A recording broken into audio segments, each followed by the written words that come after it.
పేద ధనిక అనే తేడా లేకుండా అందరినీ గౌరవించండి. ఎవరి స్థాయిలో వారు గొప్పవారే. ప్రతి ఒక్కరూ అందరినీ గౌరవించాలి.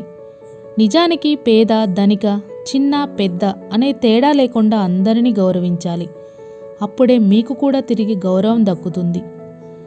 దట్టమైన అడవి, అందులో ఒక పెద్ద ఏనుగు నివసించేది. అది అలా దారిలో నడుచుకుంటూ వెళ్తే ఒకచోట చీమల కాలనీ ఉంది. అనేక చీమలు కలిసికట్టుగా ఆ కాలనీని నిర్మించుకున్నాయి. అన్నీ కలిసిమెలిసి జీవిస్తున్నాయి. కష్టపడి ఆహారాన్ని వెతికి తెచ్చి ఆ చీమల పుట్టలో దాచుకునేవి.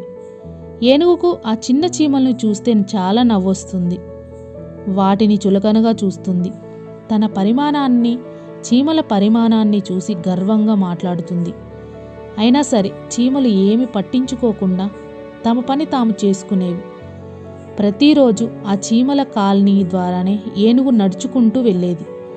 వాటిని ఎలాగోలా ఇబ్బంది పెడుతూ ఉండేది.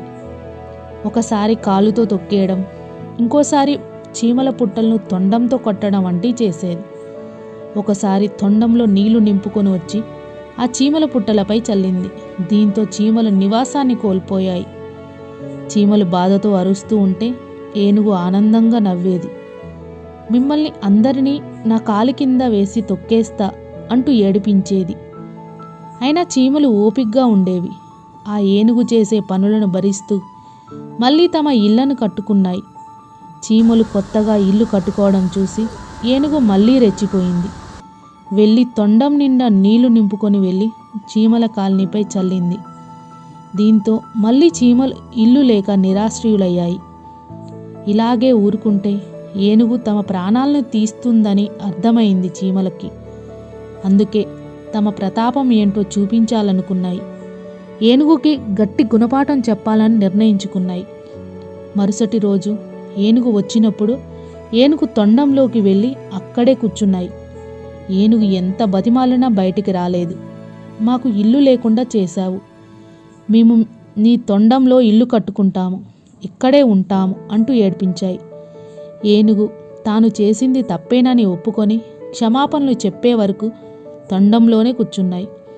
మధ్య మధ్యలో తొండం లోపల కరుస్తూ అటు ఇటు తిరుగుతూ ఏనుగుని ఇబ్బంది పెట్టాయి. ఏనుగు మరెప్పుడు అలా ఏడిపించనని, బుద్ధిగా ఉంటానని మాట ఇచ్చాకే బయటికి వచ్చాయి. చీమల నాయకుడు ఏనుగుతో మాట్లాడుతూ, మేము నీకు కనిపించకుండా నీ శరీరంలో చేరగలము, నిన్ను ఇబ్బంది పెట్టగలము.